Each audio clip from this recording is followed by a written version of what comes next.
أهلا بيك يا بطل في ملعب التحليل. فيديو النهاردة مش عن المهارة الفردية، ده عن طبخة الفريق الصح. لو فاكر إنك لو جمعت 11 ميسي هتكسب الدوري، فغالبا أنت هتخسر من أول فريق منظم يقابلك. دايما بنسمع جملة الفريق ده كله معلمين، وبنفتكر إن دي حاجة كويسة، بس في لغة الكورة دي كارثة. لو الفريق كله عاوز الكورة تحت رجله عشان يرقص، مين اللي هيجري؟ ومين اللي هيقطع؟ ومين اللي هيشيل الشنطة؟ النهارده هنعرف ازاي نجمع فريق كورة ناجح ومتوازن. سيبك من السكيلز والمهارات، وتعالى نوزع الادوار صح. في الكورة احنا محتاجين 3 انواع من اللعيبة: اللاعب الكرييتيف او المبدع، ده بقى الرسام اللي بيصنع اللعب واللي بيقدر يخلص الماتش بلمسة واحدة. اللاعب الوركر او الشغيل، ده بقى مسمار نص الملعب او الظهير اللي ما بيبطلش جري، ده اللي بيدي حرية للمبدع انه ما يرجعش يدافع. النوع الثالث هو اللاعب الليدر، ده بقى المدرب اللي موجود جوه الملعب اللي بيلم الفرقة لما الأداء أو الريتم بيقع. أما لو اتكلمنا عن التشكيل، فلازم تبقى عارف مين ينفع يلعب جنب مين. ما ينفعش تجيب 2 مساكين شبه بعض.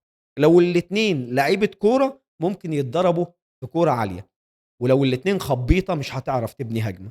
الخلطة: واحد لعيب كورة وجنبه واحد روح وجرينتا التحاماته قوية وبياكل النجيلة. خط النص محتاج تركيبة تانية خالص، محتاج المثلث السحري: اللاعب الديستروير رقم 6، مسمار نص الملعب، ملوش في المهارات، بيقطع ويسلم لأقرب واحد. رقم 8 البوكس تو بوكس، ده الرئة اللي بيظهر في منطقة جزاء المنافس ويرجع يغطي ورا الباك.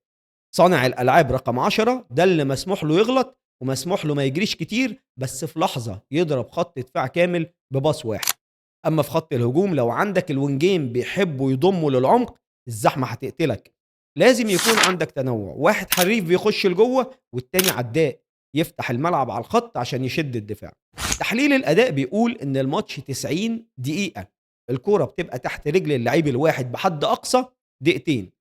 ال 88 دقيقة التانية بيعمل فيهم إيه؟ لو الفريق كله معلمين، مفيش حد هيعمل شادو رانز عشان يسحب المدافعين، مفيش حد هيعمل كونتر بريس أول ما الكورة تضيع. النتيجة: فريق تقيل في الحركة وسهل جدا تضربه بالمرتدات. عشان تعمل فريق مرعب، دور على التكامل مش التشابه. الكورة لعبة جماعية والجمهور بيحب الحريف، بس المدرب بيعشق اللي ينفذ الأدوار. قولوا لي في الكومنتات مين أكتر فريق شفته في حياتك كان مكتمل وفيه التنوع ده، ومين الفريق اللي كان أسماء مرعبة وفشل. لو عجبك التحليل ده ما تنساش تتابعني لايك وشير عشان اللي جاي كله تقيل. سلام.